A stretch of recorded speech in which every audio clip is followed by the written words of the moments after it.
morning, everyone. Thank you for joining us. My name is Joy Robinson. I am one of the Adult Services Librarians at Piscataway Public Library. We want to thank you for joining us for the third annual African American Read-In. We're so excited to welcome a stunning roster of speakers today. And first and foremost, we also want to thank our co-hosts for today's event, the the Piscataway Civil Rights Advisory Commission. I beg your pardon. I was reading the title again.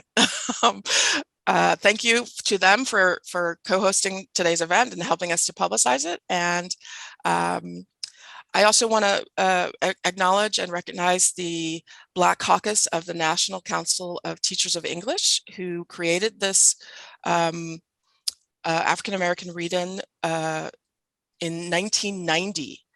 I had only just heard about it a few years ago, so we are glad to join the party. A little late, but happy to be here nonetheless. And without further ado, I'm going to ask Ms. Valerie Anderson to begin Who Are Your People by Bakari Sellers. Good morning, everyone. I'm so happy to be here with you once again. Today, I will be reading Who Are Your People by Bakari Sellers. This book begins in Remembrance Park. When you meet someone for the first time, they might ask, who are your people? And where are you from? Who are your people?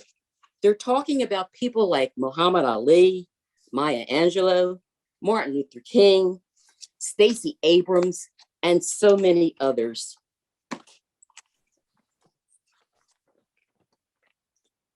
You should always be proud of who you are.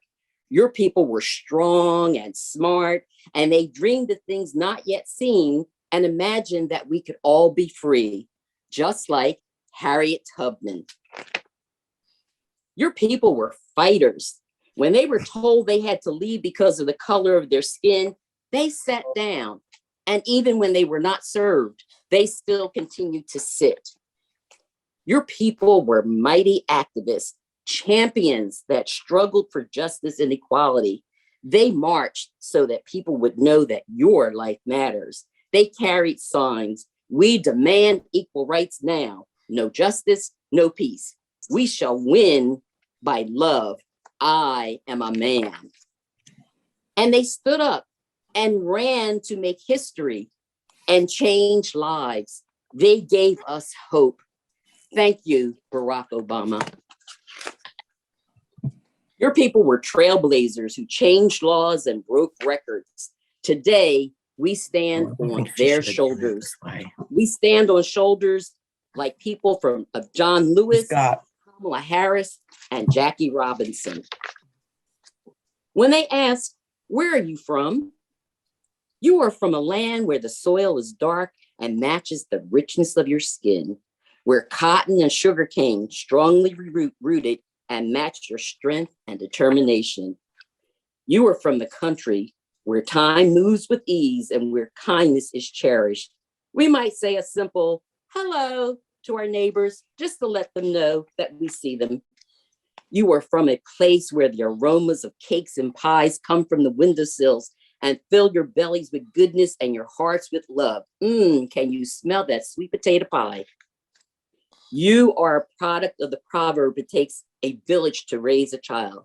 Yes, it's more than just mom and dad. It's Grammy and grandpa. It's aunts and uncles. It's friends and neighbors. They're people from the library. You are from a place filled with love and hope and expectation, where people root for you to succeed. Today, we all stand on their shoulders. On their shoulders, you are so strong and so loved. On their shoulders, you can reach for the sky. So what will you dream? And how will you change the world? Will you be the next president? Will you be the first person on Mars? Whatever it is that you want to do, just remember, You can do this. Thank you. Thank you, Valerie. That was wonderful. Okay. Next up, we have local author Judy and Sarai John Stiles, and they're going to read the book they co-wrote, Mommy, Why Am I Different?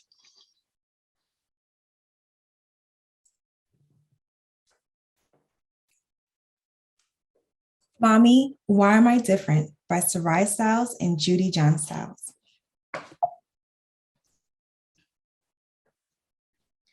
This book is dedicated to my loving parents. My dad, Shamar Stiles, for always telling me that I am beautiful. I will forever be a daddy's girl.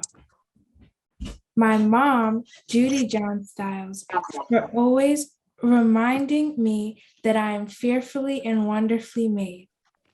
My little brother, Pop Shamar Stiles Jr., who keeps me going.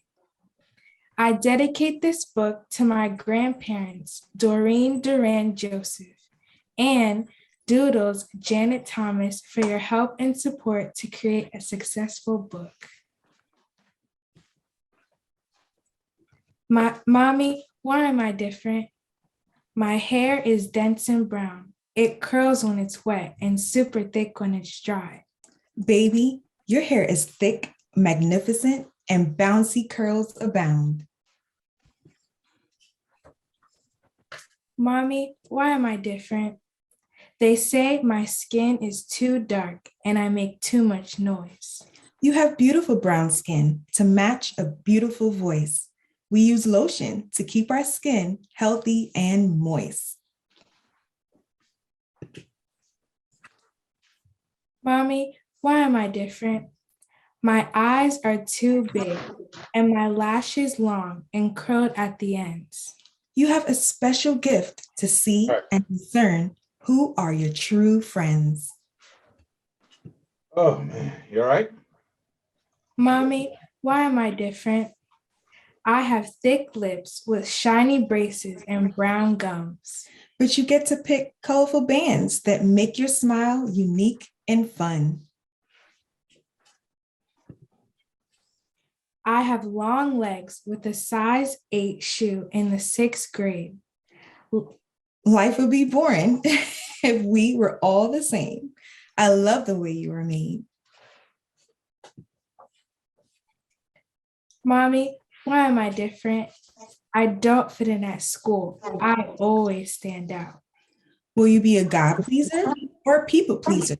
What will you choose to be about? Mommy, why am I different? I am different because I am fearfully and wonderfully made. I am royalty. I try to follow the rules, and I am not afraid. I am super smart. I have a big heart. I am a Christian who loves God. Changing who I am is not worth it just to have a squad. The letter to the reader.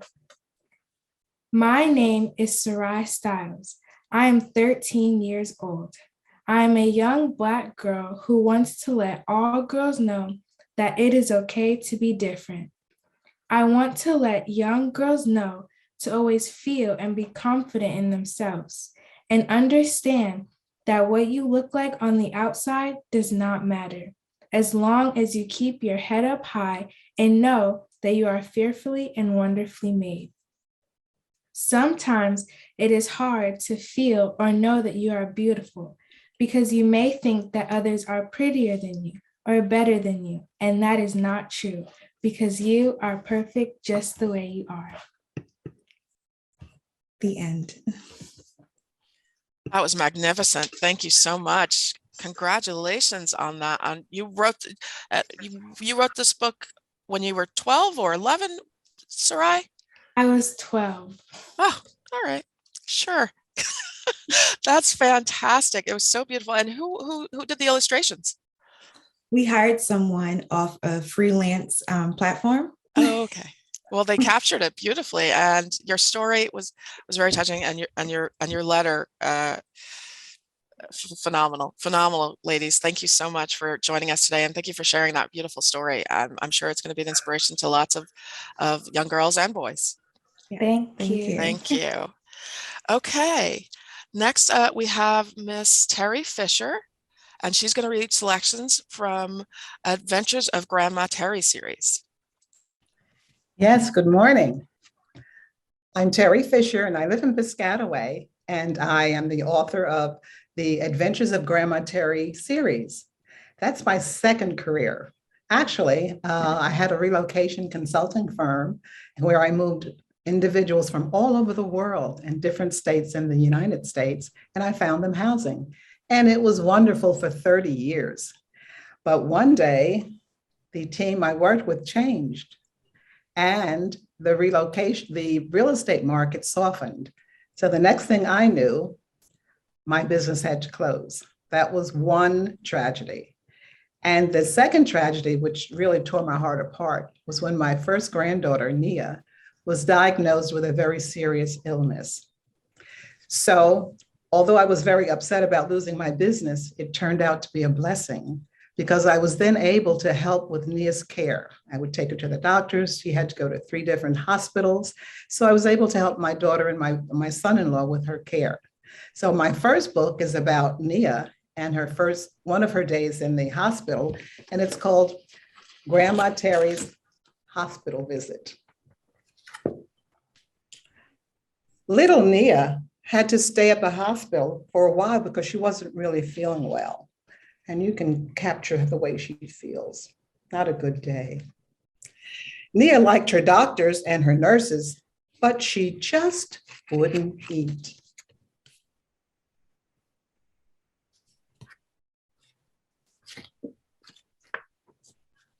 They offered her French fries, hamburgers, chicken, salad, Jell-O, ice cream. Look at all these wonderful things, and look at her response.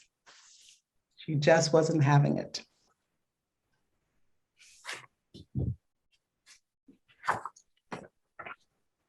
Even her favorite vegetables, broccoli, they offered, but her answer was always, no, thank you.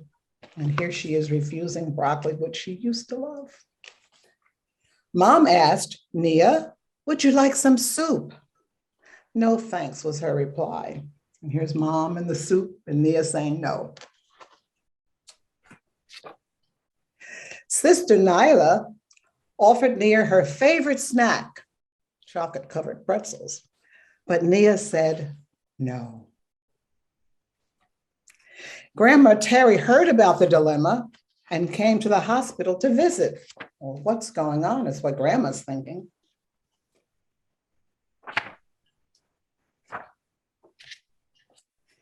Grandma whispered something in Nia's ear.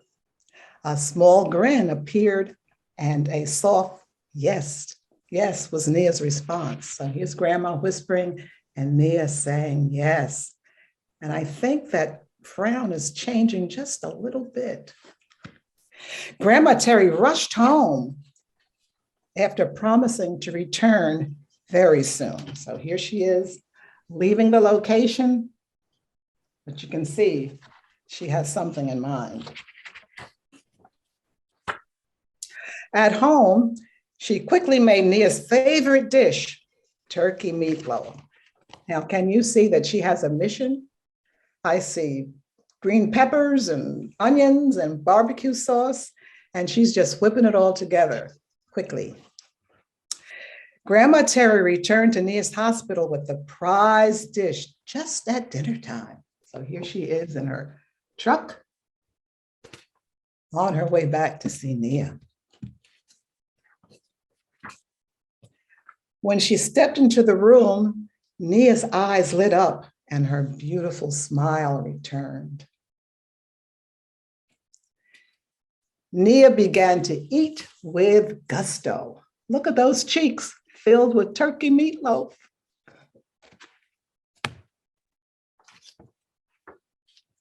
Nia and Grandma Terry ate turkey meatloaf and sang their favorite songs until it was time for Nia to rest.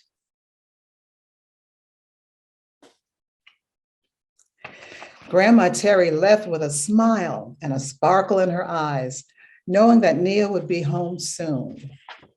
Here she is saying goodbye. She'll see her later. And she knows she'll be home soon. Nia grinned and told her doctors and her nurses, "My grandma rocks." So that was the first one. It was a wonderful day, even though it was a sad day. We ended up making it something that we could smile about. And then I'll do another short one. This is about Grandma Terry drives the school bus. And it's about my grandkids, of course. It's Nia and Nyla. And this was before Nia got sick. I remembered what we did, and I just captured that story in that day. Grandma Terry drives the school bus. Grandma Terry's telephone rang early Tuesday morning. It was Nia and Nyla's mom. "Hi, I have an important appointment this morning. Can you drive the girls to school?" And here's mom asking Nia and Nyla.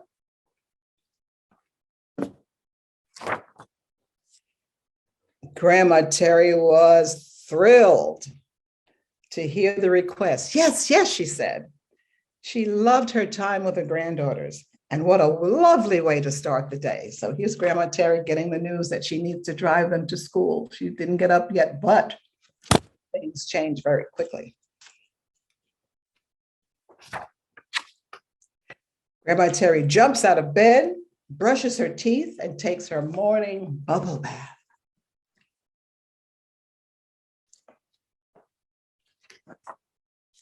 She gets dressed and quickly drove them to their home. Here she is getting all dolled up, getting ready to drive her blue truck to the girls' home. Nia and Nyla were so happy to get into Grandma's truck. They all pretended that Grandma Terry was driving the school bus. So here they are in the blue truck, but imagining that the blue truck was now a school bus and Grandma was driving. What fun. Grandma Terry stopped first at Nia's school and watched her proudly cross the street with the crossing guard. They waved until the school door closed. And here she is, so proud, just starting school and all and crossing with the crossing guard. She really felt proud.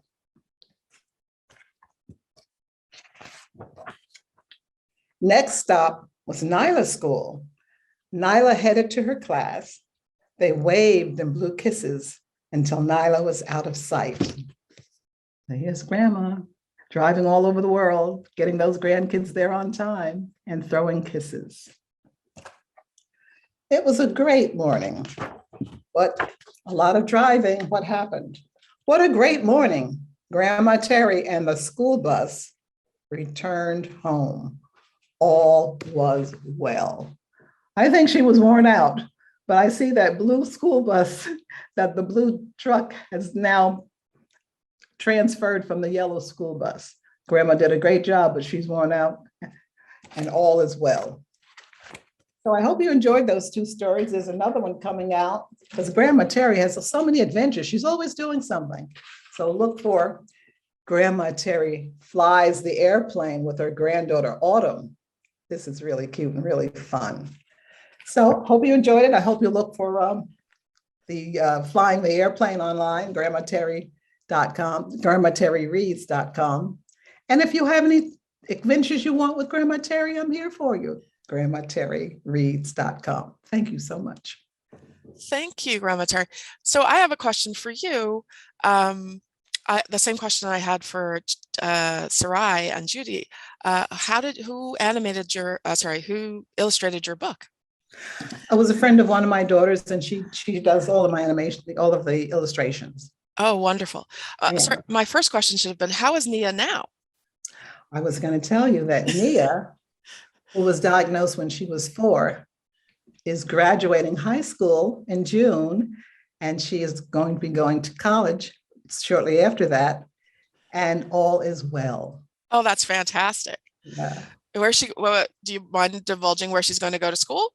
She's going to a 2-year school in Charlotte, North Carolina. Oh, wonderful. She'll be in the warmer climes. Yes, that's where she lives. Oh, okay, great. Thank you so much for sharing that story, of those stories, and for joining us today. You know what, I neglected to give folks in the audience an opportunity. If you have questions, please put them in the chat, and if folks are able to stick around, we'll ask them at the end. Okay. Thank you very much again. Next up is Dashika Copeland and her son Zaire. I'm going to pin them and unpin you. Okay, thank you.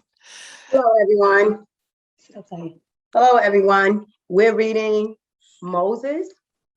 And Zaya, do you want to start? Okay, I'll start and he'll join in. Moses, when Harriet Tubman led her people to freedom. Okay. On a summer night, Harriet gazes at the sky and talks with God. I am your child, Lord, yet master owns me, drives me like a mule. Now he means to sell me south in chains to work cotton, rice, indigo, or sugar cane, never to see my family again. I set the North Star in the heavens, and I mean for you to be free. That's God speaking to Harriet. Harriet sees the star twinkling. My mind is made up. Tomorrow I flee. God wraps her in the blanket of night and returns to the cabin. She sleeps beside her husband one last time. The next day, Harriet tells Mountstuart her plans. She grits the axe to chop wood, breathes deeply, and murmurs, Lord, I'm going to hold steady on to you. Then God whispers back in the breeze, I'm going to see you through, child. And that's God speaking to Harriet again. And at dusk, Harriet chants, when the old chariot comes, I'm going to leave you. She hopes her loved ones hear her song and knows it means farewell. While the plantation sleeps, Harriet prays, Lord, send me a sign. Owl screeches. The hour has come. That's God letting Harriet know that the hour is now time to make her escape. Harriet slips into the night. Running through the swamp, she hears frogs croaking and her own heart pounding. Lord, I can't make it alone. In the moon's reflection on the creek, she sees God's face. Harriet, you dream that saints save you, but mortals will give you refuge. The woman in the wagon who always spoke kindly to me, yes, Harriet, I must go to her. The woman points Harriet to safe havens, hiding places for runaways, and Harriet steals away into the darkness. She creeps through the woods, her heart flutters. Hush, hoofbeats. Please, Lord, don't let them catch me and take me back to face Master's whip.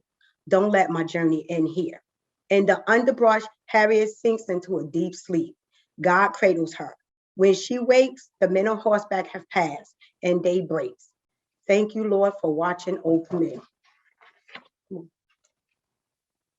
a clearing a safe haven, Harriet knows that most strangers would turn her in, not help her. But the farmer's wife beats Harriet and tells her to sweep the yard. I don't know who to trust for. Search for my face in theirs and for my hands in their lap. What have you in your hand? She has a great rapport with speaking with God during her journey. So in the dust cloud, she sees the broom become a staff, then a rifle. Harriet startles, but hold on. I will arm you against your enemies, but you will not harm a soul, and no harm will come to you. The dust settles as she stops sweeping, and all is as it was. At nightfall, Harriet climbs into a wagon, and the farmer covers her with blankets. As the wagon wobbles along, Harriet worries that it is heading to jail. Should I leap, Lord? Trust me to protect you, child. A heart song lures her to sleep. Swing low, sweet chariot. That reminds me of going to church with my grandmother, that song. The wagon stops at dawn. Harriet walks till her legs ache. Then she leans against a tree. Lord, I miss my folks. Harriet, your father taught you to read the stars, predict the weather, gather wild berries, and make cures from roots. Use his lessons to be free, and you will meet again. A mosquito buzzes into Harriet's ear. She rises and moves on. A boatman rows her upriver. Back on shore, hounds snarl, sniff for Harriet's trail. She races as fast as she can. Lord, I can't outrun them. God speaks through a babbling brook. Shed your shoes, wade in the water to trick the dogs. Upstream, the barking ceases and fears washes away. Thank you, Lord. Harriet's feet bleeds and her gut churns into the stars. She draws near to God. Lord, don't let nobody turn me around. I'd rather die than be a slave. Harriet, keep going. You have already glimpsed the future. She recalls dreams where she flew like a bird, sang and was lifted by ladies in white and pulled her north. Fly, Harriet, and faith has wings. Up ahead, she hears words that patrollers are nabbing runaways and crouches for days in a potato hole. Dreams she is buried alive. Have you deserted me, Lord? Harriet, when you were a girl, you hid in the pig pen to shun the whip. You fought hogs for table scraps, almost starved before you faced the lash. I am with you now, as I was then. An old prayer comes back to her. Lord, make me strong, help me fight. As far as you can walk with me, my child, and I can carry you. After 7 days, Harriet rises from that hole like a sapling, reaches for the sun as if to touch God's hand. By moonlight, she marches on, making her way mile after rugged mile, hiding in haystacks, attics, and barns, holding God's hand all the while. She often worries, how far, Lord? When Harriet is about to drop, a couple in the wagon ride by. They say slavery is a sin, and they take her on the last leg of her journey. Not far now, child, not far now. In the promised land, Philadelphia, the sun shines gold in the tree, and Harriet feels light as a cloud. She studies herself from head to toe to see if she has wings. Is this heaven, Lord? Not heaven, Harriet, free soil. But freedom brings new woes. Lord, I am a stranger here. All my kinfolks are down south. Would you like to see them? As Harriet does her family's faces appear in the woods grain, she wipes a tear from the table. I would make a home for them here. I would give my own life to freedom. Then go back to them, daughter. But first, go to my house to prepare for the journey. And Harriet goes to church, finds not just holy ground, but a stopping place, a station along the underground railroad that slaves travel to freedom. Harriet hands out shirts and shoes, shirts, butter beans, and biscuits to newly arrived runaways, while agents who plot escape paths pass on secret routes that she learned by heart. Finally, a conductor, a guide, she turns to God. I am ready, Lord, lead me. Harriet, I will make a way for you. Risking her own life, Harriet returns to the dreaded South and rescues her family, but she dreams of slaves still in the yoke. She hears their groans, sees their tears, tosses and turns in her sleep. Then God opens her eyes. Harriet, be the Moses of your people. But I am a lovely woman, Lord. Harriet, I am a lonely woman, Lord. Harriet, I have blessed you with a strong body, a clever mind. You heal the sick and see the future. Use your gifts to break the chain. I will do as you say, Lord. I will show others the way to freedom you have shown me. Save all you can, daughter. And Harriet heeds God's call, goes south again and again, keeps her bands of runaways moving, comes storm and rough country, clear to Canada land. And when free souls sings her praises, she gives glory where it is due. It wasn't me, it was the Lord. I always trust him to lead me, and he always does. Well done, Moses, well done. And that's this book. Well done, Zaire and Dashika. Thank you so much for reading that. You're welcome, thank you. So as you know, Harriet Tubman, we're celebrating the 200th anniversary of her, what is presumed to be her birth year. Since she was enslaved, the records for her birth are lost to history if they were ever recorded, beyond her being marked as property, unfortunately. You mentioned your grandmother and going to church. Did you learn about Harriet Tubman when you were a child or as an adult? Yeah. Or As a child in school, elementary school. But when she speaks about the song Swing Low, Sweet Chariot, that was a song like most of the Baptist Christian churches. So we actually, that was part of our songs every Sunday. Oh, yes. Yes. Okay. Thank you again. Did she get anxiety? We lost Zaire, I guess. Yeah, we just came back from school. He had a morning coding class. So we ran in, logged on, and I told him he can't leave until he do this. And now he ran off. Oh, so he was voluntold. Okay. Yes. To join you today. He was voluntold, yes. Well, we appreciate him joining us, even if it was under duress, for yet another. And we hope to see you again next year. Thank you again. Take care. You're welcome. So it looks like our next scheduled reader, David Crownson, it doesn't look like he's been able to join us yet. So if you don't mind, I would like to take a moment I'm going to share my screen. And I will show you a video of, whoops. Not a video, sorry, just a slide of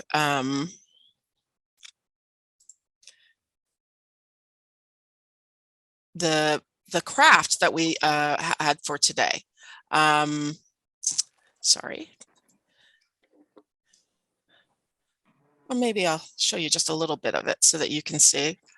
One of my dear coworkers created this what we were calling the Freedom Lantern, and I just want to show you a brief bit of it. It goes pretty fast, and there are lots of pieces. So I recommend that it's for children 8 and older, not for smaller children. But I wanted to show you that you have the option in the settings to slow down the playback. All right. Although that does seem to distort the music a little bit. Okay, so just wanted to let you see that briefly. Nobody wants to watch 5 minutes of a video. Okay, so just so you can see,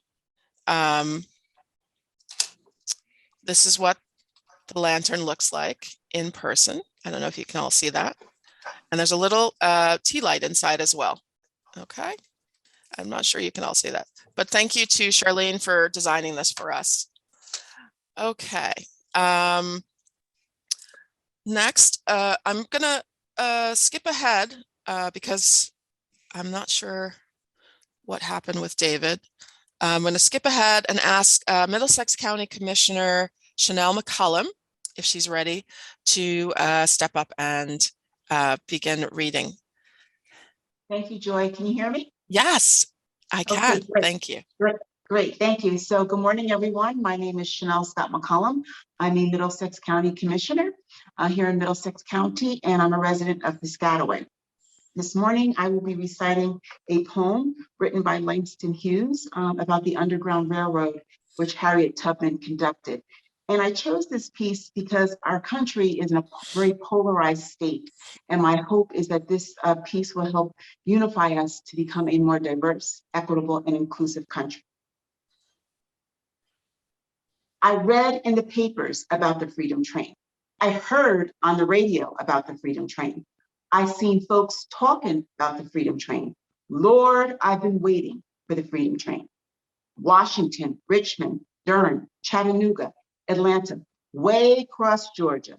Lord, Lord, Lord. Lord, way down in Dixie, the only trains I see got a Jim Crow coach set aside for me. I hope there ain't no Jim Crow on the Freedom Train, no backdoor entrance to the Freedom Train, no sign for colored on the Freedom Train, no white folks only on the Freedom Train. I'm gonna check up. I'm gonna check up on this Freedom Train. Who is the engineer on the Freedom Train? Can a coal black man drive the Freedom Train? Or am I still a porter on the Freedom Train? Is there ballot boxes on the Freedom Train? Do colored folks vote on the Freedom Train? When it stops in Mississippi, will it be plain? Everybody's got a right to board the Freedom Train. I'm gonna check up. I'm gonna check up on this Freedom Train. The Birmingham stations marked colored and white. The white folks go left, the colored go right. They even got a segregated lane. Is that the way to get aboard the Freedom Train? I'm gonna check up. I'm gonna check up on this Freedom Train. If my children ask me, Daddy, please explain, why are Jim Crow stations for the Freedom Train?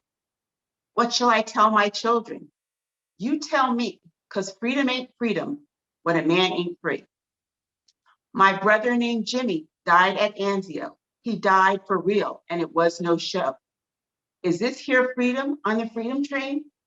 Really freedom or a show again? Now let the Freedom Train come zooming down the track, gleaming in the sunlight for white and black. No stopping at no stations marked colored nor white, just stopping in the fields in the broad daylight. Stopping in the country in the wide open air, where there never was a Jim Crow sign nowhere. And no lily white committees, politicians of note, nor poll tax layer through which colored can't vote. And there won't be no kind of colored lines. The Freedom Train will be yours and mine. Then maybe from their graves in Anzio, Black men and white will say, we want it so. Black men and white will say, ain't it fine? At home, they got a Freedom Train that's yours and mine. Thank you. Thank you. That was beautiful. And I thank you for the words you used to introduce it. It's true. We as a country, as a planet, we need to do more to try to come together. And beautiful words like that and sentiments like that are, I think, the way we're going to do it, rather than shouting at each other or disagreeing loudly over over wearing masks or getting vaccines or all sorts of things. But if we take a moment to recognize each other's humanity and spirit, that will I think let us rise to the occasion. And thank you again, sorry, I'm so used to calling you Councilwoman McCollum, but it is Middlesex County Commissioner McCollum. Thank you again for joining us again this year. We are always happy to have you return, and I hope you'll come back again next year. It's a pleasure. Thank you. Thank you. Okay, so we're going to skip ahead a little bit more to our next reader is Danielle Pittman. Danielle Pitter. And she is going to read from selections from her newly published reality check. Danielle's a friend of mine from our work in libraries, and I'm so pleased that when I put her on the spot, she agreed to do this. Danielle, thank you again, and welcome. Thank you, Joy, for having me.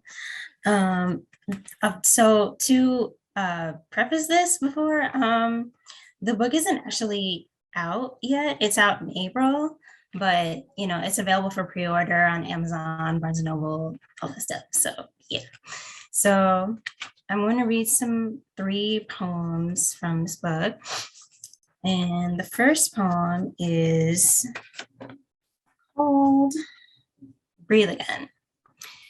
I can breathe properly for the first time in 4 years. 4 years and God knows how many days, minutes, months, hours. Who also knows what kind of world I'll walk into that the 45th administration is gone and Biden has started. Let's get to work. With which work will they begin? So many issues, problems in the middle of pandemic, racism, women's rights, social justice, inequality, famine, healthcare, police reform, climate change. Can one man or one administration save us from all this? Yes and no. I think change will come, but slowly. So that was the first poem. The second poem I'll read is called Why Do I Create? I create for the versions of me that weren't aware of themselves, of other people, of people they wanted to be like. I create for my younger self who needed a shoulder to lean on. I create for my teen self, a writer who was so afraid to call herself one.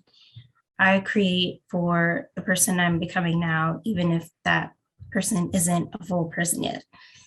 I also create so my thoughts will have something to hold on to for them to feel safe and secure so they won't be alone. I could create for you, but then it wouldn't be free. And the third poem that I'm going to read is called Chandelier. Celebrate those moments where you are the only one, the only center, the only spotlight.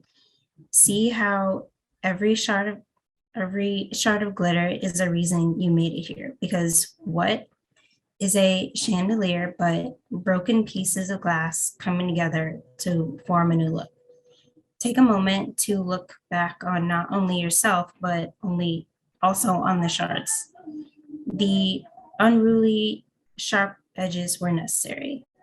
You can still see the cracks in the mirror, but it's not ugly. It's a new kind of beautiful.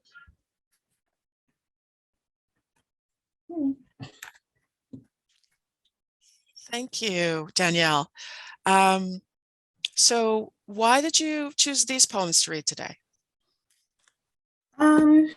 Well, to be honest, there's a lot of poems on here. There's like 30 poems on here, and they're all separated into 3 parts. So I read one of each part.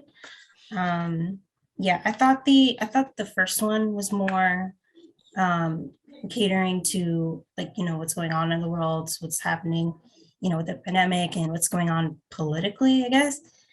And the second and the third ones are more internal, like you can take them like at face value, but you can also take them as a way of inspiration towards yourself and other people, how you see the world around you, and stuff like that. So the book is going to be coming out in April. So how long have you been working on poetry? This book in particular for the past year. Okay. Yeah, for the past year. But I've been writing my whole life, but I've only just decided to publish something of my own rather than just writing for fun, just to kind of see where it takes me and to see that I can really, do it. Because I've always been like scared to put myself out there in that way. So I figured that this is the first step towards many other steps that I'm coming out with. Excellent, excellent. I'm so inspired by you and by Sarai and Judy and by Grandma Fisher. You're taking these risks and you're telling and sharing your stories. You say you've been writing poetry for a long time, but do you have a specific sort of method of writing it, or is it just sort of the words just come to you? How does it happen? I think it mostly depends on how I'm feeling in that moment. Like if an idea comes up or a certain inspiration comes up that I'm seeing, like from a movie or a show or another book that I'm reading, and it just sparks something in me, then I'll just create the foundation for it first and then get creative. Whether that's through a short story or poetry or a blog post or yeah, anything like that. So I think I'm not wrong in saying that that poetry is enjoying a bit of a renaissance, you know, or the attention to poetry with, you know, the greats like Amanda Gorman and others. Who has inspired you? Who inspired, you know, what poets or writers inspire you?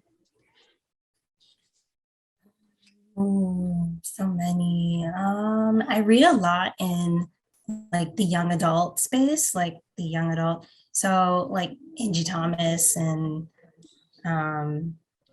Nicola Yoon and I don't know, like Stephanie Meyer and yeah, just kind of like those.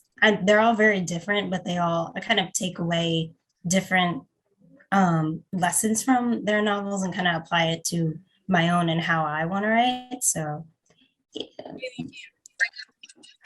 Okay, well, I feel like, you know, with so many of you all today joining us who are writing your own stories and publishing them and sharing them with the world, I feel like we should have like a sort of, I don't know, a Kaffee Clutch or something, or a writers forum and you all should just come and like you'll give us a master class. So I'm officially inviting you all back to do that at some future date, and we will figure that out. And hopefully it will be in person. And we'll have, and I invite the audience to come back as well. So I'm going to stop rambling. Thank you so much, Danielle, for joining us again on short notice. And I twisted your arm a little bit. I put her on a spot in the middle of a meeting and she said, so I kind of volunteered Danielle to join us, and I really appreciate you doing that. Great job. Thank you again. Does anyone in the audience have a question or a comment? So Colin Rock says, yes, young lady, go at your own pace. And when you feel right in your own space, you'll share your feelings and stand strong in your grace. Oh, wow. That was poetic. Thank you, Colin. That was beautiful. Lots of thank yous for sharing, and great job. Okay, I hope you'll stick around in case that folks have some more questions at the end. And we're going to move on to our next group. It is Danielle. Sorry. Thank you, Danielle. Next, we have Rachel Parka and Tiana Diaz. Okay.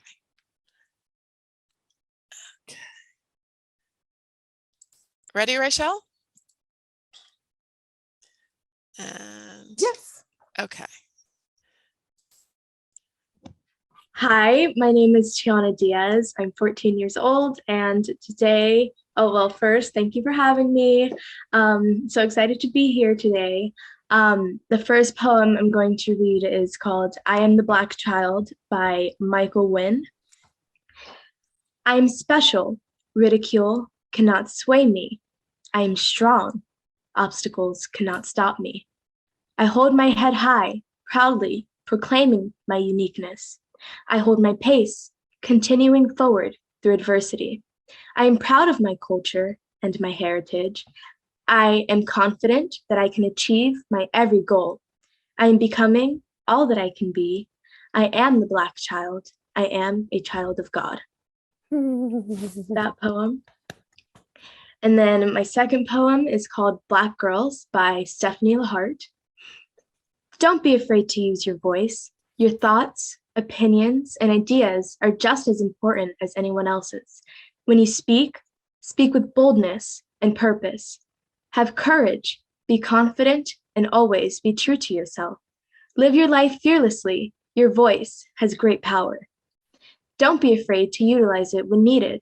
You're not an angry Black woman. You're a woman who has something important to say. Your voice matters, and so do you. Thank you.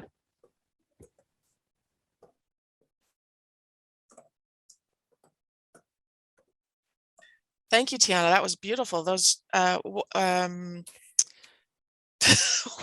I am so overwhelmed by the talent and the boldness of the young people here today. And I'm inspired. I'm like, I got goosebumps. Thank you for sharing that. Thank you for joining us. So the first poem, you said you wrote that first poem? No, No. I did not write any of these poems. Okay, but they spoke to you. Yes, they did. Okay. And they speak to all of us. It was awesome. Awesome. Thank Thank you. you. Okay. Oh, and I love your outfit. You see, we're matching a little bit there. Yeah. Okay, Rachel, are you ready to I am ready. grace us? Thank you. So I too wanted to share a Harriet Tubman poem, and it's by Eloise Greenfield. Harriet Tubman didn't take no stuff. Wasn't scared of nothing neither. Didn't come in this world to be no slave and wasn't going to stay one either. Farewell, she sang to her friends one night. She was mighty sad to leave them, but she ran away that dark, hot night, ran looking for her freedom. She ran to the woods and she ran through the woods with the slave catchers right behind her. And she kept on going till she got to the north, where those mean men couldn't find her. 19 times she went back south to get 300 others. She ran for her freedom 19 times to save Black sisters and brothers. Harriet Tubman didn't take no stuff, wasn't scared of nothing neither, didn't come in this world to be no slave and didn't stay one either.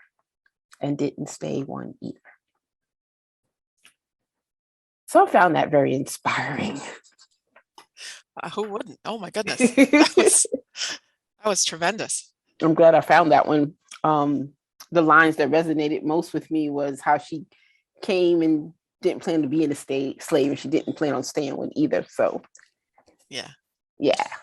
So Tiana and I are going to read a poem that's also, it's my poem that was inspired by Harriet Tubman's intuition or her dream.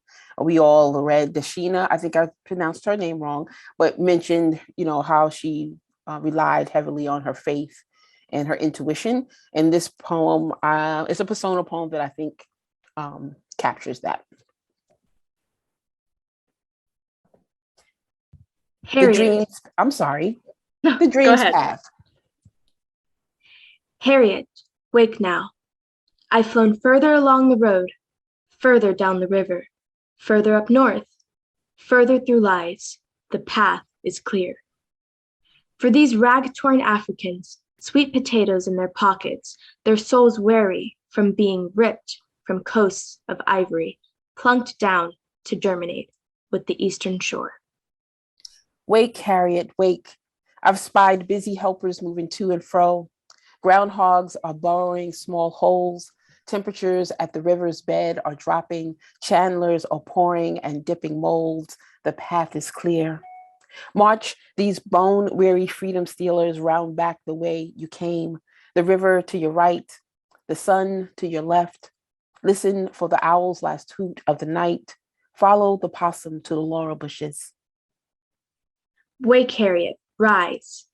I've learned this circling gives the time for the right amount of space to hide for a day's sleep, the right amount of cold for frozen rafts to float to the other side, the right amount of hardened wax and wick to light the way to friends. The path is clear. Continue to push along the rib-thin cargo, stomachs now fed with hope and courage, knowing babies quiet in nubby brown blankets, mothers carry them with skin and bone hands, fathers carry them both on skin and bone shoulders. Ancestors shroud them all with the beat of drums. Rise, Harriet. Follow your mother wit.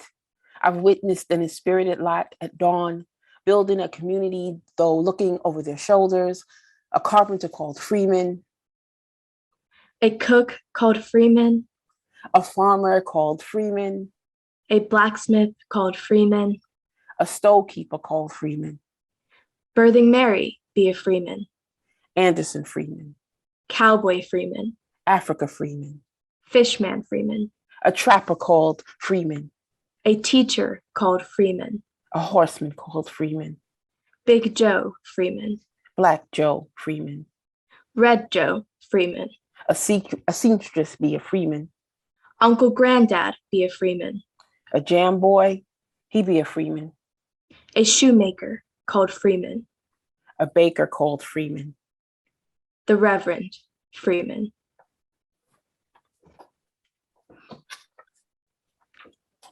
Thank you, Tiana. Thank you. So I also have a poem that I like to read. I have a couple of poems that I like to read during this time. It reminds me of my ancestors and how the spirits and the souls that help you and meet you and guide you along the way. And the first one is about me and my childhood friend. We met in the first grade, and it's entitled, "It Was My Ball, So They Had to Let Us Play." We were here first, we said loud. Y'all always trying to push us off the court. We dribbled the ball right hand to left. Those boys would bargain, but nope, we didn't move. We were up at dawn to play. There were other things we wanted to do, and this was first. Then one of those boys started liking on you, and he got up early too to play, us against him. He named me Shorty, you Tally. Girl, you only had me by an inch off the ends. Even still, those boys would always choose down until we were finally last, split up, one for each side. They tried to play around us and pass the ball over our heads. They weren't going to do that to girls like us. We dug deep into our gymnasium. The coach practices fundamental ball handling, bounce passes, and chest passes. We wanted to be part of the play, score. So in secret, we teamed up, us on different sides to get us some points, passing, dribbling, shooting. We never went in for no layups, too much body contact, too many hands checking.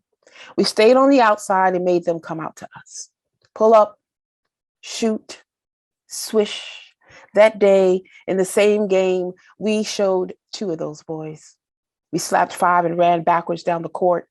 Half the summer went by before those boys realized and said, gotta take them together.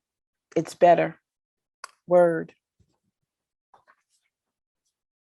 And I'm gonna finish up with 2 poems, both brand new,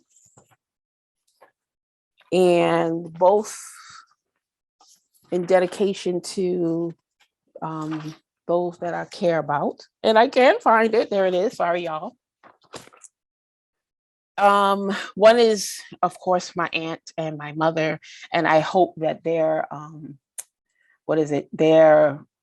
lessons I'm able to still pass on to all the people that in my life. So it's cast iron seasoning. Aunt Mary sweats onions in her olive green Dutch oven. She folds steamed rice into ground meat and rolls it in her palms until it is round. She drops these porcupines into the scented oil until browned and crusty. She puts them to roast in tomato sauce and tomato paste until done, no longer pink in the middle. She plucks the bay leaf out when they are. I am ready with my navy blue Dutch oven and bay leaf. I got the neck bones and white potatoes and cabbage that Ma had wanted, her list short, her directions concise.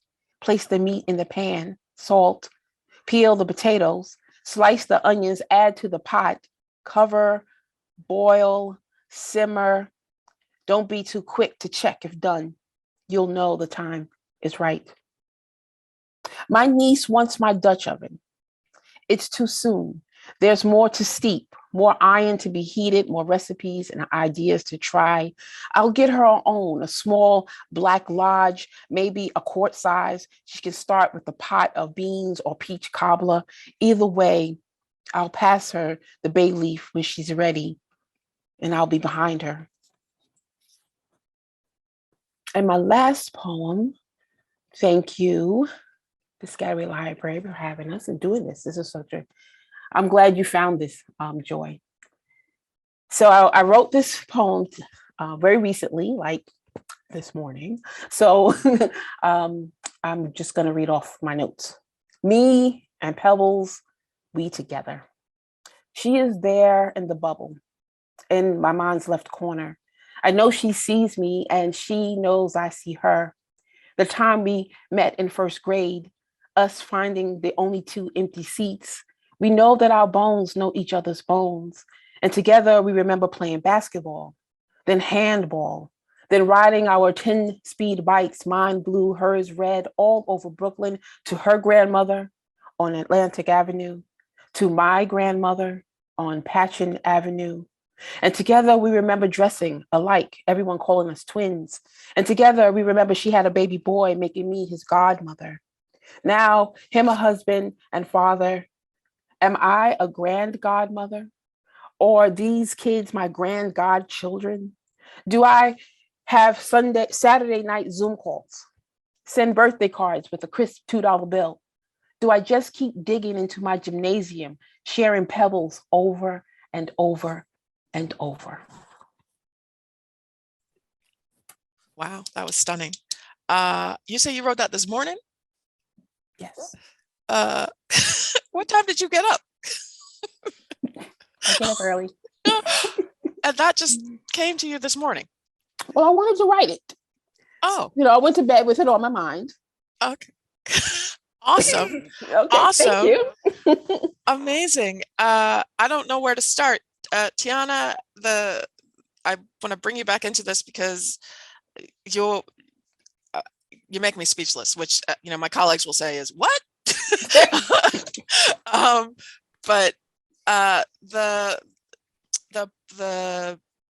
back and forth on the Harriet Tubman poem, the Freeman, yes, the way that resonated, the strength of of being both named and nameless. Yeah. I don't want to talk. I want to hear you talk about that. Please tell us, why and how, and why you chose it, how it affected you. And well, I do believe that we have our intuition that we listen to or not. And if we are, I don't want to say smart, but if we remember to listen to it, it does guide us along in making tough decisions and she went back south 300 times to save people.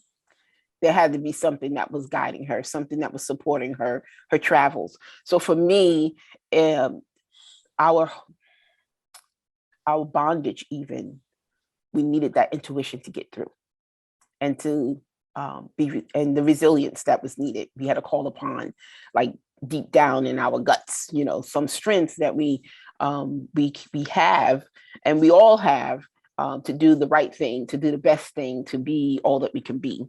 And so through being saved and having to trust other people to help you to freedom and to steal yourself. I love that title. And I first read it from, millions of books, people use it. And I just thought that was pretty amazing. So then at the end, it was like, okay, rise, and you're at a spirited lot. Like, she had to see the ending to be able to keep moving forward. And so this community was the promised land, if you will, of, everyone making it. So there was a carpenter, there's a whole community, there's a carpenter, there's a shoemaker, and, even the jam boy, it was, he became free. So to see everyone make it to freedom, to see everyone there, that was the fuel to me that kept her motivated to go back and bring more people, because she knew that it existed, and she believed. Yes, all of that. Yeah, well, thank you. Does anyone in the chat, I'm just going to scan really quickly. Words like powerful and moving and wonderful and amazing and love and awesome and just, there's like no end to the superlatives. So thank you. Someone, Kathy says, Tiana, your voice, pray you use your voice in a career of your choosing. I agree. You have, everyone here today so far, and I'm getting chills thinking of how you're going forward. Thank you both. Thank you from the bottom of my heart. Thank you from Piscataway Public Library and our community for sharing this. Thank you for coming back, Rachelle. You were at our inaugural African American Read-In, and you dazzled us then, and we had you come back for our Juneteenth program, and then we had you come back for We Are Poetry, and we will be having you come back. Okay, good. Because I was about to say, please, you making me sound like I'm wearing out my wealth. No. Okay. You are creating a path to all of this beautiful poetry. Well, I did love being here. And you are bringing us your I don't want to say, I don't presume to say protege, but you are creating this path, and you are leading us to others, to Tiana, the beauty that is Tiana. Oh my goodness. Thank you for sharing her with us. Thank you, Tiana, so much for joining us today. I do hope you will come back and, grace us with your presence and just the shiningness that is you. Thank you so much. And thank you, Rachelle. I love you so much. And I'm so happy that you invited me to do this. And you gave me the honor to read your poems with you. And I'm so grateful. Yay. Thank you, guys. Thank you. Okay. So next we have featured storyteller of Sweetwater Stories and Tales, Vicki Bryan, and she's going to recite The People Could Fly by Virginia Hamilton. Good morning, everyone. 1 second. Good morning. Can you hear me? Yes, I'm sorry, give me 1 second while I switch over. Go ahead. All right. Good morning, everyone. Good morning. I am glad to be here from Fort Lee, New Jersey. I'm the featured story, of course, of Sweetwater's Speaking Stories and Tales. I'm also a member of the Steeped in Stories and Spoken Word group in Essex County, as well as the National Association of Black Storytellers. And today I am going to read a story called The People Could Fly from the book, The People Could Fly, American Black Folk Tales by Virginia Hamilton. They say the people could fly. Say that long ago in Africa, some of the people knew magic. And they would walk up on the air like climbing up on a gate. And they flew like blackbirds over the fields, black, shiny wings flapping against the blue up there. Then many of the people were captured for slavery. Ooh. The ones who could fly shed their wings. They couldn't take their ships across the water on the slave ships. Too crowded, don't you know? The folks were full of misery then, got sick from the up and down of the sea. So they forgot about flying when they could no longer breathe the sweet scent of Africa. Say the people who could fly kept their power, although they shed their wings. They kept their secret magic in the land of slavery. They looked the same as the other people from Africa who had been coming over who had dark skin. Say you couldn't tell anymore one who could fly from one who couldn't. One who could was an old man. Call him Toby. And standing tall yet afraid was a young woman who once had wings. Call her Sarah. Now, Sarah carried a babe tied to her back. She trembled to be so hard worked and scorned. The slaves, they labored in the fields from come sun up to come sundown. The owner of the slaves, calling himself their master, say he was a hard lump of clay, a hard glinty coal, a hard rock pile wouldn't be moved. His overseer on horseback pointed out the slaves who were slowing down. So the one called driver cracked his whip over the slow ones to make them move faster. That whip was a slice open cut of pain. So they did move faster, had to. Sarah, she hoed and chopped the row as the babe on her back slept. Say the child grew hungry. That babe started up bawling too loud, and Sarah couldn't stop to feed it, couldn't stop to soothe and quiet it down. She let it cry. She didn't want to. She had no heart to croon to it. Keep that thing quiet, called the overseer. He pointed his finger at the babe. The woman scrunched low. The driver crept his whip across the babe anyhow. That babe hollered like any hurt child, and the woman fell to the earth. The old man, Toby, was there. He came and helped Sarah to her feet. I must go soon, she whispered. Soon, he said. Sarah couldn't stand up straight any longer. She was too weak.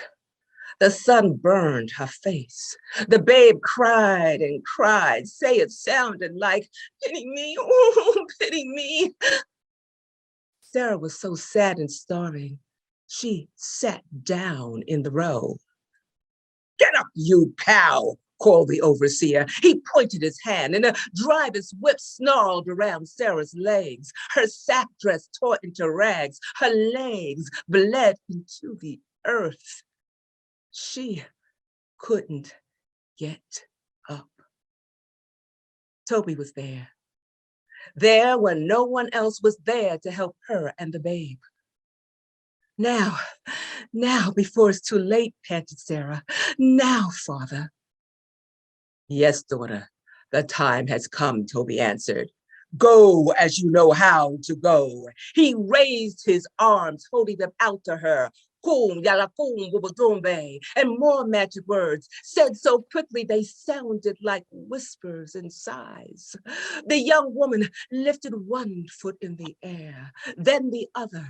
She flew clumsily at first, with the child now held tightly in her arms. What you say, Ken?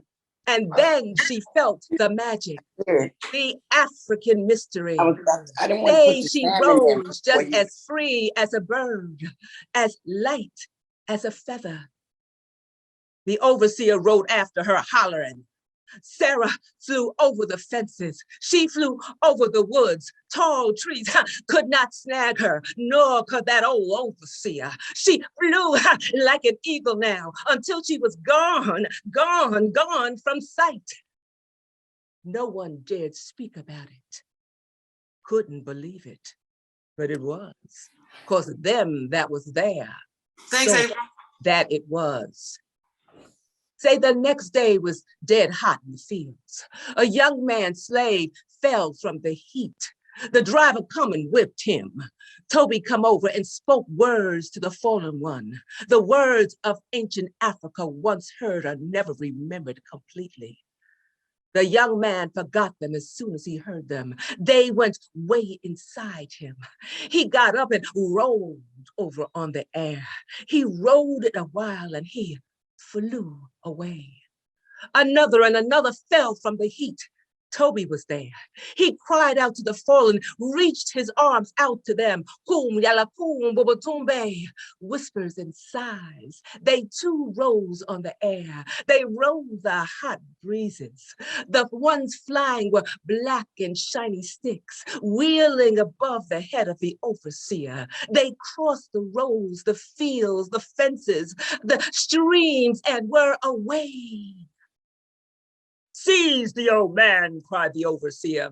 I heard him say the magic words. Seize him. The one calling himself master, it come a-running. The driver got his whip, ready to curl around old Toby and tie him up. The slave owner took his gun from his holster. He meant to kill old black Toby. But Toby just laughed. He threw his head back and said, don't you know who I am? Don't you know some of us in this field? He said it to their faces. We are the ones who fly. And he sighed the ancient words that were a dark promise. He said them all around to others in the field under the whip. Kum yala kum bubutumbe.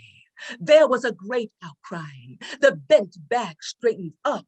Old and young, who were called slaves and could fly, joined hands. Say they could ring, sing, but they didn't shuffle in a circle. They didn't sing. They rose on the air. They flew in a flock that was black against the heavenly blue. Black crows or black shadows, it didn't matter. They went so high, way above the plantation, way over the slavery land. Say they flew away to freedom. And the old man, Toby, he flew behind them, taking care of them. He wasn't crying. He wasn't laughing. He was the seer. His gaze fell on the plantations where the slaves who could not fly waited. Take us with you. Their looks spoke it, but they were afraid to shout it. Toby couldn't take them with him, hadn't the time to teach them to fly. They must wait for a chance to run. Goodbye, poor souls, called Toby. And he was flying gone, so they say. The overseer, he told it. The one called master, he said it was a lie, a trick of the light. The driver, he kept his mouth shut. The slaves who could not fly told about the people who could fly to their children when they were free.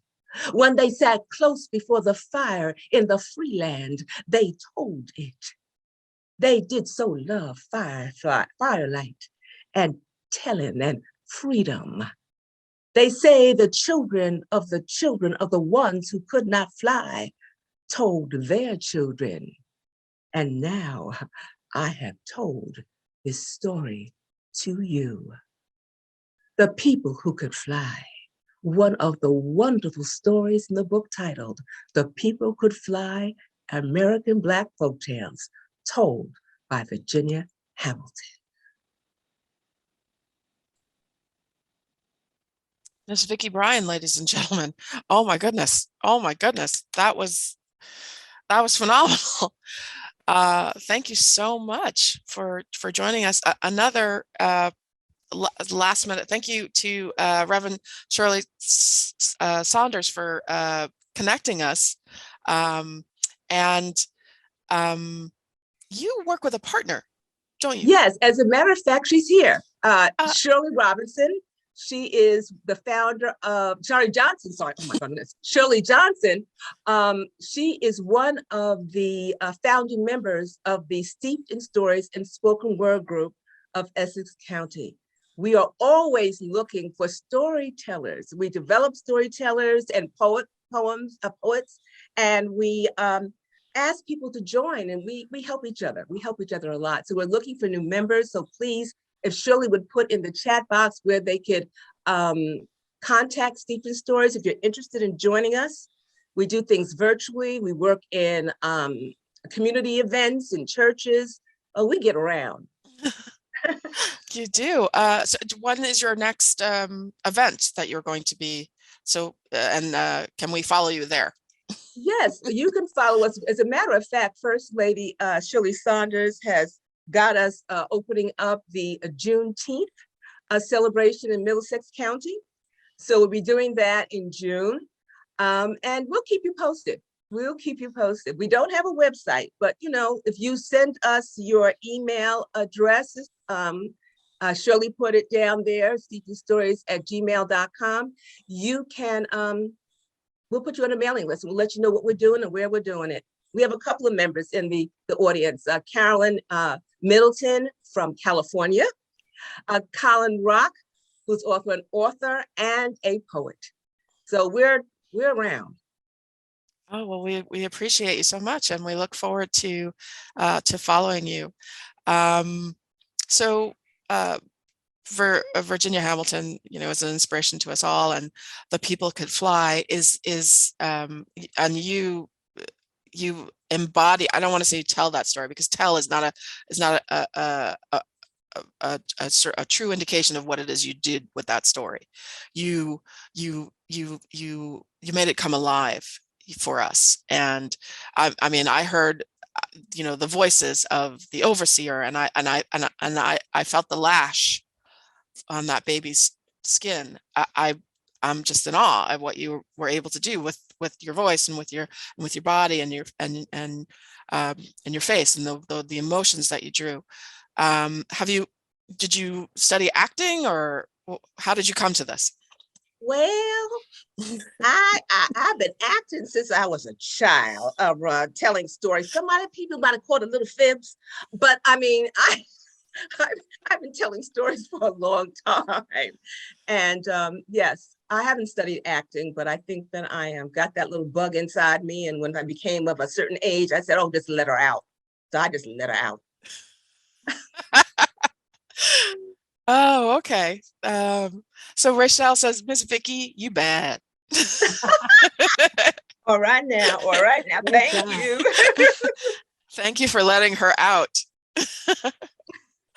And Kim says, Vicky brought it. Thank you all for this amazing event.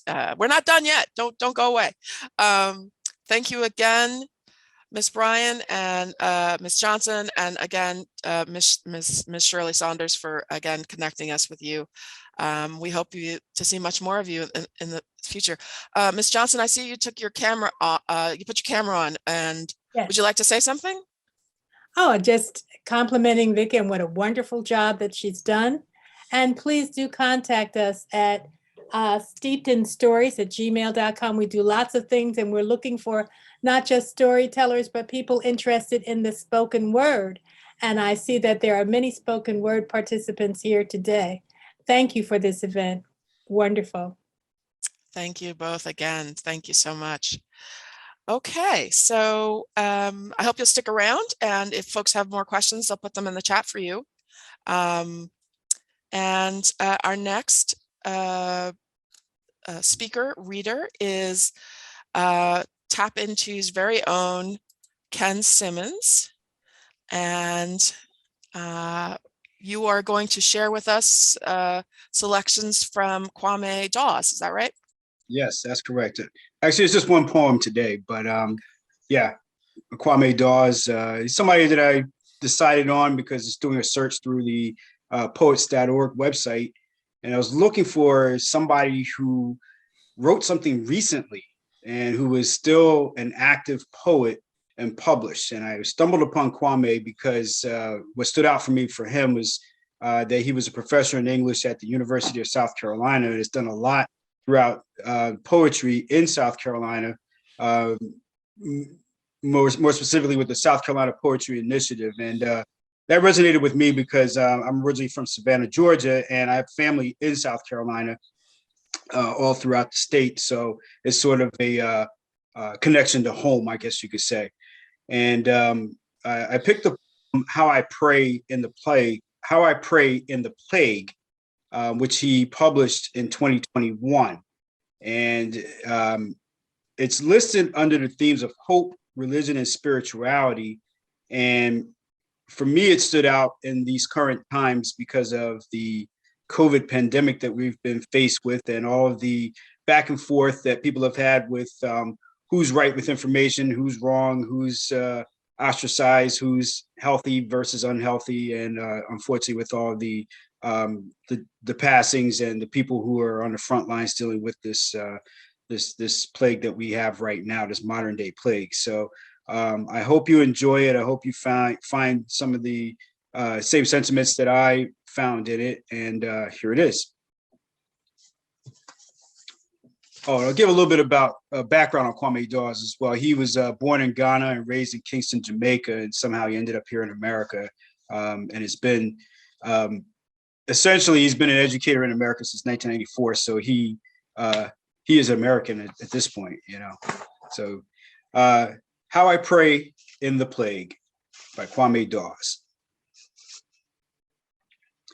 In these silences, the bubbles of hurt are indistinguishable from the terror that lurks in the body. The phrase ecstasies of starvation will have a music that lures us to peace. But how do I stay with a tender heart of peace and calm when I slow in my walk in the face of an old saying that has hidden its conundrum of theology from me? Perhaps not hidden. Perhaps what I mean is before I found my pity, my charity, my love, I could slip over the conundrums. Lead us not into temptation, that imperative that has no sensible answer. For is this the way of a father? And what kind of father must be asked not to tempt me? And what of the mercy of temptation? And what of the lessons of temptation? And what of the diabolical cruelty of testing? You see why I slip over this with the muteness of the faith that must grow in increments of meaning. In these silences, the bubbles of anxiety, the hurt I cannot distinguish from terror is my daily state. And you teach me to pray in this way, and in this way, you teach me the path of being led into terror. I will say this and let it linger. And what I mean is that this is the way of poetry for me. For much of what I offer, I am sure of nothing, the knowing or the outworking, but the trust of its history of resolution, so that I will say, this is the origin of history. And by this, I mean this small conundrum: lead us not, lead me not, lead them not, lead them not. And what is this were it not the way we know the heavy hand of God, that to pray, lead them not into temptation, is a kind of mercy, and to say, lead us not, is a penitence of a sinning nation, desperate for the lifting of the curses of contagion and plague. The subtext is the finger pointed at the culprit. So that what kind of father do I tell this to? Might I have said, Neville, please lead me not into temptation? What would it mean to tell my old man not to lead me into temptation? Must that not be the same as a reprimand to my father, a judgment on his propensity to fail me? Do you want answers? You have come to the wrong place. I am selfish with answers. I am hoarding all answers. Go instead to the prophets and the preachers, the soothsayers and the priests. Go to the pundits and the dream readers, to the pontiffs and kings, to the presidents and mayors, to the brokers and answers.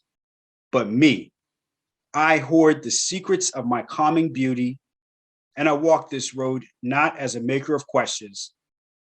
This would be a cruel wickedness. But with a fabric of uncertainty, a net stretched across the afternoon sky, this is beauty, and in this I will trade until all music ends and the air grows crisp as airless grace. They say that if you find honey in the stomach of the baobab tree, you must leave the better part for the spirit of the tree, and then share the remnant sweetness with your neighbors. And what they say among the reeds, what they say in the arms of the trees, what they say in the shelter of the sky, that is enough for the days of terror and sorrow. Amen. Thank you.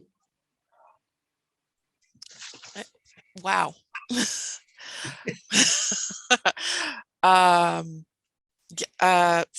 sorry. I was thinking of that last line of sharing with your neighbors, the remnants, leaving the sweetness behind. So this poem, it covers so many things, as you say, so many of the things that are resonating today with, people, feeling like they're right on a point, and others feeling like they're right on the point, but on the different side. But it seems like, yes, if we can all remember that, to leave that greater part for the better part of humanity, and then share what we have with each other, that maybe, we'll be better off for it. I want to ask you about the repetition of temptation, and lead us not in temptation. into temptation. What does that mean for you? What does temptation mean for you in those lines in the various times that it's repeated? Ah, great question. Well, in that context, it could take on many different meanings, I feel. For me, I think that in some cases, people are tempted to talk about their perspective to the point where they're trying to force it on somebody and take an opportunity to put out their agenda, as opposed to acknowledging that everybody has a right to their opinion because it's their experience. And having respect for somebody else's perspective is very important. And so I think that we've seen plenty of times here in America over the last 2 years of how people have become so objectified with their views that they just don't care to see, and they just it's very tempting for them to latch on to something that can further their agenda, as opposed to realizing that we're all in this together. Okay. All right. Amen, as you said. Is there anyone? Rachel says, yes, we were all together. I agree. I absolutely agree. Thank you again for joining us. This is your second year with us. We really appreciate that. And again, on short notice. Yes, this is a fantastic event. So I'm glad to be here and glad to participate. Okay, so I'm officially inviting you to come again on the camera. Okay, you I'll don't have be to. here. Okay, all right. You said it, y'all. You said I'll be here. Okay, so next year this time. You know how to find me. That's true. That's true. Oh, by the way, if anybody's wondering what Kwame Dawes looks like, I'll slide to the side. There's a recent picture of him. I don't know how recent, but that's him there behind me on my screenshot there. So in case you're interested. Yeah, well, thank you. And thank you for introducing. I had not read anything by him before or listened to anything before. He has a lot of stuff published. And so I kind of glossed over his biography because it's so detailed. Mm-hmm. And he's involved in so many different things. If you go to poets.com, it gives you just a snapshot. But if you go to Wikipedia, it really expands a lot of the things that he has published. I mean, he even has some things dealing with children's publications where he's co-authors or whatever his poetry was or story was taken and formed into something else and like an anthology and collection and things like that. So he's quite accomplished. It's very impressive. Okay, well, thank you for introducing him to me and to some of you out here who had not heard of him. And we look forward to hearing more from you again in the future. Thank you again. Right. Thank Mr. Ken Simmons from Taft to Piscataway. Next up, we are fortunate to have Kaya Alderson, who is the author of Sisters in Arms, which was a Book of the Month Club pick. And some of you may recall that Kaya joined us for Veterans Day this past November and shared her book with us and answered questions. Sorry, I'm just trying to find you, Kaya. Sorry. And I'm here. There you are. Thank you again, Ken. Take care. Kaya, you are going to be reading to us from the memoir of Major Charity Adams Early, One Woman's Army. And she was one of the women that you, whose part of her story wound up in your story. So we would be fascinated to hear her account. Thank you. And thank you for having me again. For those who aren't familiar, my book, Sisters in Arms, is about the Black women who served in the Women's Army Corps during World War II, and also spends time talking about the 688, which was the only all-Black, all-female unit to be shipped overseas during the war. Their commanding officer was Charity Adams Early, and I'm going to read a portion of her memoir talking about a scene that does show up in my book, and I think should be become one of our go-to Black history moments. And for context, they were over there to sort the mail, get the mail moving again after it was stalled through 1944. So this is in 1945. And they were a bit of an anomaly because most people had not seen Black women, African-American women in uniform before, and they definitely had not seen a Black woman officer or officer stripes before. As the 688th maintained its efficiency, we were inspected, visited, greeted, checked out, congratulated, called upon, supervised, and reviewed by every officer of any rank in the United Kingdom who could come up with the excuse to come to Birmingham. They were stationed in Birmingham, England. They wanted to see for themselves. In between were the bona fide inspections from our superiors. On March 20th, 1945, a general in the chain of command in which we operated decided to visit the 6888. We made what we thought were the right plans for lunch, for inspection of the building and work areas, and for inspection of the troops. The plan worked well for most of the visit. We met the general and his entourage touring the building, and then we had lunch. As we walked through the building, we encountered a number of women in bathrobes en route to the showers and the like. Each one stopped and stood at attention as the general parties passed. When the general wanted to enter certain rooms, I respectfully pointed out that the particular rooms were living quarters and that there were women asleep in the rooms. When we entered the work area, the chief postal officer reported to the general and explained the operations. My instructions had been that all people were working at their files would continue until the general addressed them. We had received many inspections, and this was the usual system. We managed to get through the midday meal with protocol still in order. After lunch, I was to have the troops lined up for inspection on the grounds behind the mess hall. We had planned for formation according to our interpretation of the instructions. Only off-duty personnel and headquarters personnel were to be in the formation, and that meant 1/3 of the unit. For those who aren't aware, they had a 24-hour operation. So at any given time, 1/3 of the women were working, 1/3 were just doing their normal daily things, and 1/3 were asleep. I presented the 6888 Central Postal Directory to the general, and the following conversation took place. Adams, where are the other personnel of this unit? It certainly does not look like a battalion to me. Yes, sir, but we work 3 8-hour shifts, so some of the women are working. Where are the others? I saw some women walking around. Sir, one shift would be on sleeping time now. The ones you saw, the general interrupted. I wanted to review your troops. That means all of them.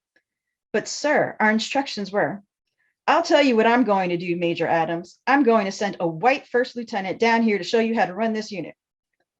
Up to this point, the conversation had seemed to be in a normal volume, heard by the general staff and my adjutant, who was with me as I presented the troops. The last statement seemed like a scream, or maybe it seemed so because of the content. Anyway, I am sure it was loud enough to be heard by the officers and enlisted women I had lined up for the review. There are times when the human mind must respond with the speed of the modern computer, based on its data bank of information on human behavior. I am not sure exactly which word or combination of words, white first lieutenant or white first lieutenant, triggered my reaction. I realized in a fraction of a second that I would no longer be able to command if I did not make the proper response to the general. What I said was, over my dead body, sir. Remember, this is a Black woman in the United States Army in 1945 talking to a white man. He sputtered and finally said, you'll hear from me, Adams. He saluted to indicate my dismissal from his presence and walked to his limousine. As I watched the general's limousine slowly disappear from view, it dawned on me that I was in trouble. The workday was finally over, and in my office were assembled my executive officer, my adjutant, my secretary, and one company commander who was a close personal friend from college days. There were 2 topics of discussion. What had the general meant by, you'll hear from me, and what possible defense did I have for speaking to a general as I had? We sat up very late that night going over the same material over and over again. Just before midnight, there was a telephone call for Lieutenant Landry, my adjutant, from a member of the general's staff advising, more like warning, her that he had received instructions to drop court-martial charges against me. During the next 3 days, my defense was the major concern of all the headquarters personnel. There was never any question about whether I had to respond to the general's remark. The question was why I had not just requested another chance or some other less startling remark other than over my dead body. After much deliberation, someone, probably Sergeant Jones, who handled the filing, remembered some letters from the SHAEF, which is the Supreme Headquarters American Expeditionary Forces, that cautioned unit commanders against using language that stressed racial segregation so that our allies would not suspect disharmony among American troops. These letters did nothing to ease discrimination. My own war counsel helped me to decide to put these letters to an unintended use. I would draw up court-martial charges against the general on the grounds that he had disobeyed a directive from SHAEF headquarters. That was stretching a memorandum into a directive, but I had nothing to lose and everything to gain. In order to forward my charges against the general, I needed supporting evidence. The best that we could come up with was sworn statements from personnel who had heard the verbal exchange. All of our efforts were quietly and privately moved forward. After all, we had a job to do, and this was certainly not the time to slow down. On the evening of the third day of all our frenzied activity, Lieutenant Landry received another call from the general's staff member. He had decided to drop his charges against me, not because he felt that his charges would not hold up, but because I had more rank, i.e. time and grade, than any other WAC officer in the ETO, which was the European Theater of Operations, and it would be too expensive to bring officers from the states who were my senior as required by court-martial regulations. This may have been a cop-out, but I was not a fool. I did not pursue my charges against the general. Wow. Yeah. Yeah, I can see why you think that that should be a part of Black history or American history. Yeah. Same thing. Because, well, yeah. She told off the general and got away with it. Yeah. Yeah. More people should know about that. Oh, and also her very slim link to Piscataway is when she came home from Europe. I believe she passed through Camp Kilmer as part of her process going home and being discharged. So Major Adams did pass through our area. So we kind of touched the hem of her garment inadvertently there. Sort of. Yeah. Well, speaking of connections to Piscataway, I neglected to mention that you are a Piscataway High School alum. Yes, I am. Class of 94. Wow. So you are a proud returning daughter, and Piscataway is proud to see you come back. And thank you so much for joining us. It looks like Vicky says her aunt was a member of the 688 Battalion. That is so cool. What a coincidence. I'm going to look her up in my books, see if I can find out a little more information. That's fantastic. So while we have you here, what's next for you? I am working on a book about the only woman who's been inducted into the Baseball Hall of Fame. Her name was Effa Manley, and she was co-owner of the Newark Eagles, which was a Negro League team in New Jersey in the 30s and 40s. And she acted as their what we would consider the general manager of the team. And before she was involved with baseball, she was a civil rights activist in Harlem, and she was the one who spearheaded the effort to integrate the workforce or the white collar workforce on 125th Street. And she was the first Negro League owners to be financially compensated for her players once the white baseball started integrating. Wow. Oh. And I'm writing a novel about her. Yeah. Okay. So let me officially invite you to come back to us when that was published and share that with us. Thank you so much. Definitely. I do see a comment saying comment about my shirt. It says undaunted by the fight since 1881. And for those of you who are not familiar, that is alluding to Spelman College. It's one of our mottos. I'm an alumna of there too. We are sisters. I went to Vassar, who's a sister school of Spelman. Okay. In recent years, from the 90s, not from the way back, but it did recently happen. So I don't think we have any kind of call or anything signal, but a sister to sister. Thank you again, and thank you for coming back home, as it were, to participate in this event with us today. Thank you for having me anytime. You heard it here, folks. She said anytime. Okay. We will definitely be inviting you back. God bless Zoom. Yes, yes. Okay. So Vicky says, wonderful and important story. She will definitely purchase the book, Kaya. So yeah, those of you, remember, Sisters in Arms. Will you hold that up for us? Yes. Yes. This is my book. And then this is the book that I read from, A One Woman's Army. Okay. Thank you. Thank you. Next, we have Maisie Card. She is an American Book Award winner and a very good friend to me. And she also was part of the inaugural group of from the first time we did this. And we're so happy and grateful to welcome her back. Also, Maisie has been doing writing workshops for us as a part of our Piscataway Stories program. And you will see some of those stories in our Piscataway Stories exhibit, which is now, which we launched just recently. You can come in and see some of the stories and objects that were loaned to us from people in the community.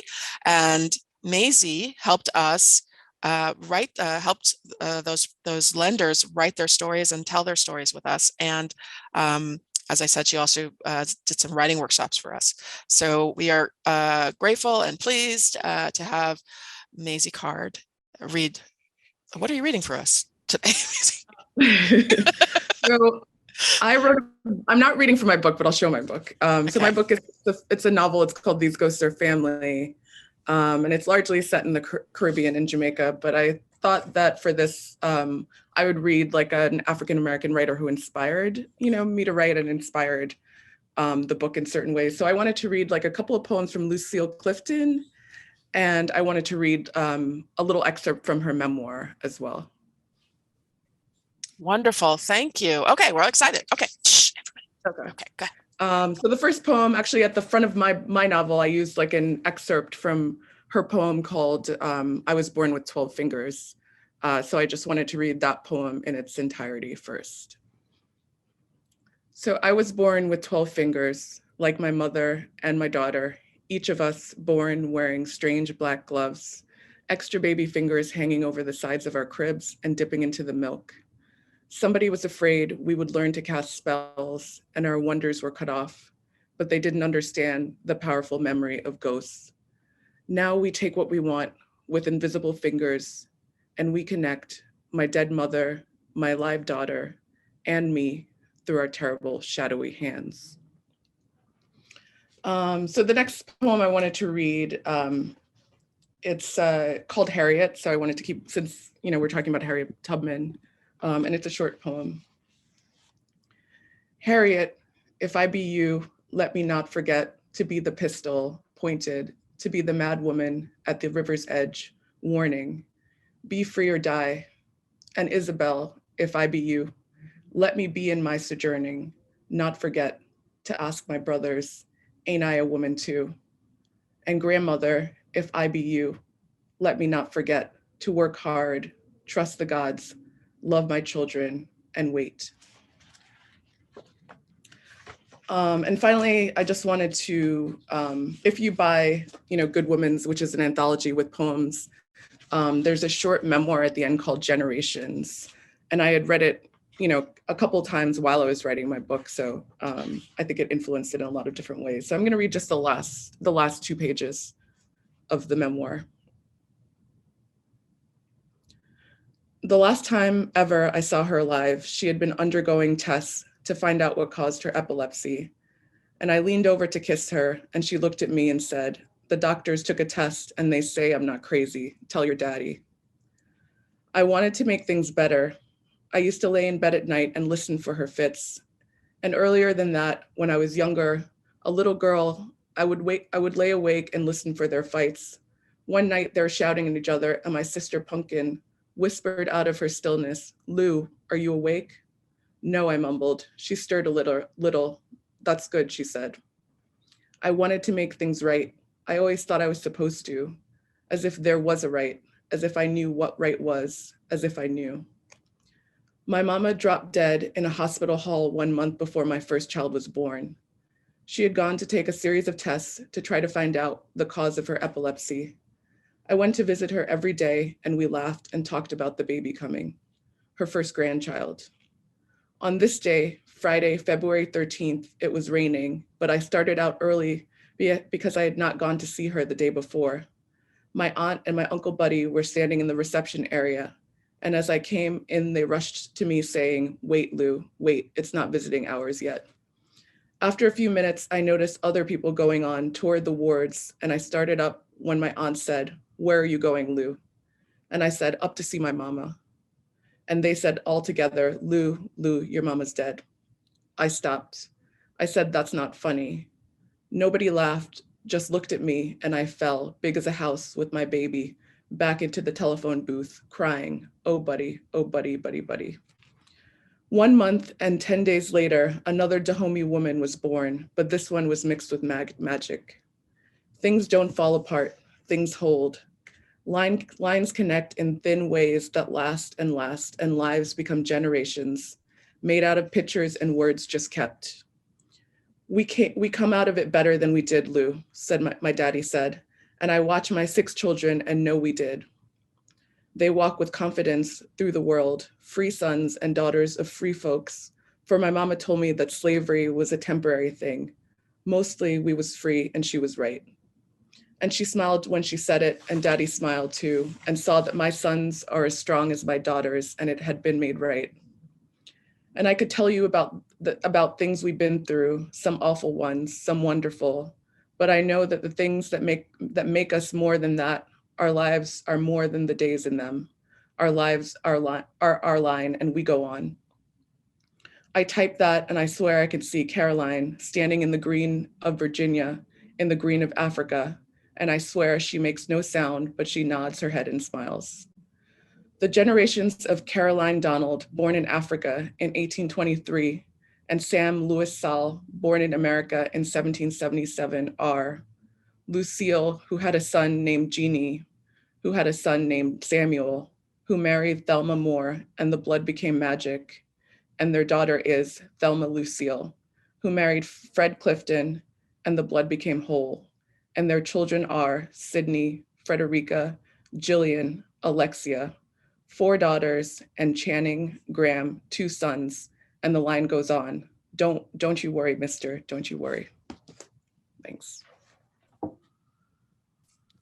Wow.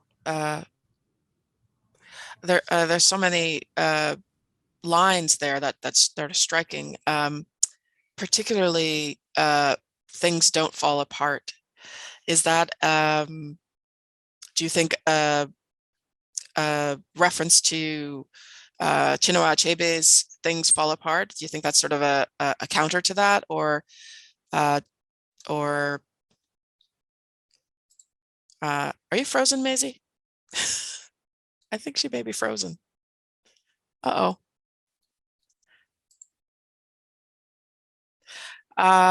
Well, thank you. Thank you to Maisie Card. I'm hoping that she'll catch up to us once her Wi-Fi reinitiates.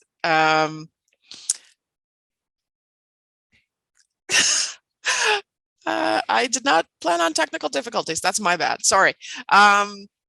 Thank you again to all of our speakers here today, and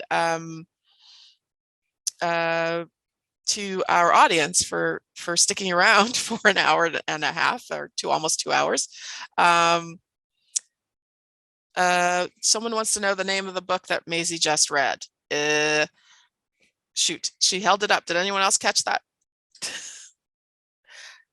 I will be sure to put it in the message at the end. Okay, Kaya? Yes, ma'am. Oh, I'm sorry. You popped up on my screen, so I thought maybe you were trying to tell me something. Okay. The memoir and collected stories of Lucille Clifton. I think that was the title of that book. Let me again. Let's hope Maisie can rejoin us. But in the meantime, Monica says it was called Good Women. Okay. In the meantime, let me say thank you again to all of our speakers and readers, Valerie Anderson, Judy and Sarai John Stiles, Terry Fisher, or also Grandma Terry, Dashika and Zaire Copeland. Thank you, Zaire, for coming, even though you were just voluntold. We appreciate it. David Crownson, I'm not sure. I expect to hear from him at any minute to tell me why he couldn't join us, but I apologize for the teaser there. Danielle, thank you for joining us. You too were voluntold, and thank you for sharing your stories and your work. We look forward to hearing more from you, and we wish you great success with the reality check. Thank you, Rachel Parker and Tiana Diaz. You just stunning as always. And thank you, Rochelle, particularly for introducing us to Tiana. I'm looking forward to with great anticipation to great things from that young woman. And to Vicki Bryan of Sweetwater Stories and Tales. And again, to Reverend and Mrs. Saunders for introducing us to her. We're excited to form that connection and we look forward to having her join us again. She and Miss Shirley Johnson. Kaya, local girl, mate's good. So proud of you. Thank you for coming back home and joining us and sharing these wonderful stories, the hidden figures in history, and bringing them to light and making them real for us. Your stories, sort of literally you sort of like blew spirit into these women and made them flesh and blood to us. That they've been lost to history. Obviously their families knew about their great accomplishments, but for the rest of us, this is new and different, and it's inspiring. So thank you for sharing those stories. Mr. Ken Simmons, thank you for returning and introducing me to Kwame Dawes and sharing your thoughts and inspiration there. Okay, and Maisie, I think I saw you come back. Is that true? Yeah, I'm back. Sorry, my internet went out. No problem, no worries. So I'm sorry we got cut off. I don't know if you heard my question. It was about the line. Oh, and sorry, before I go on, can you tell us the name of the book that you read from again? It's called Good Woman. It's poems and a memoir, 1969 to 1980. Okay. So it's a short anthology of Michelle Cliff's poems and her short memoir at the end. Okay. Sorry. Yeah. Sorry, Lucille Clifton. Lucille Clifton. Okay. So my question earlier was there were so many powerful lines, but one that struck me in particular was things don't fall apart, they hold. And I wondered if that was a counter to Chinua Achebe's Things Fall Apart. Do you think that was the message there, or no? I don't know very much about Lucille Clifton, so I wonder if in her memoirs she references him at all or anything. Yeah, no, I just assumed that was a reference to that, but I think, yeah, it's also a reference to just kind of the way, slavery and colonization has kind of just ravaged, records and ancestry, but, with oral history and, with her passing down these stories, she's connecting her line. Yes. Rochelle, you said that you had also read Lucille Clifton? Yes, and Danielle, you too. Is that right? So yeah, it made me think when you said, as you were saying that, Maisie, it made me think of Rochelle's homage to the freemen, and the carpenter and the stonemason and the seamstress, and how saying their names, even though their name is not their name, but taking ownership of that name, Freeman, is it's that connection there of a lot for a long time and actually as of yesterday and perhaps this morning, stories of Black history have been quashed or silenced or maybe are too intense for some people to be able to fathom, to face. And so the import of Kaya telling the stories of the 6888, the impact of us remembering Harriet Tubman, and through spoken word, through poetry, through written word, you all are the embodiment of that. You all have you are like you are the dream that they dreamed realized, and it's an inspiration to see that and to be here to witness that and share that. Thank you again to all of our speakers. Does anyone, I'm going to stop rambling. I'm going to ask if anyone in the chat has any questions or comments. Rochelle says, that is why this event is important. It shines a light on remembering of living. Thank you. Thank you for these events. Well, these events wouldn't be possible without you all. These events wouldn't be possible without, the bravery and the boldness of you ladies and gentlemen. And we truly appreciate it. Joy. Yes. As your mother and you're a Luddite, I don't know how to do the chat. Oh God. But I'd like to say you've done a fantastic program today. And Yes, I'm sure everyone agrees with me. It was fantastic. And I thoroughly enjoyed it. Thank you, Mom. Miss Georgia Brown has spoken. She does not need to know how to use the chat. Thank you. You guys were wonderful. Thank you, Mom. The little button that says mute, that's, yeah, okay, thank you. Thank you again. Thank you. I'm gonna ask for the mom. Took the wind out of my sails. I was going to invite folks to unmute and say aloud what they want. Oh, is your cat joining us, Maisie? Your cat has something to say. So I was going to invite those of you who also have difficulty with the chat to unmute if you like, to say directly to these fantastic speakers what their being here has meant to you, if you like. Joy, this is Saunders, and I just want to thank you for inviting the Civil Rights Commission to join in today. It was a wonderful experience. You did a great job, and all of the presenters were awesome. I want to especially thank my friend Vicki Bryan for coming in and sharing her gifts and talents. I wanted also to let everyone know that Vicki will be with us also for our Juneteenth celebration.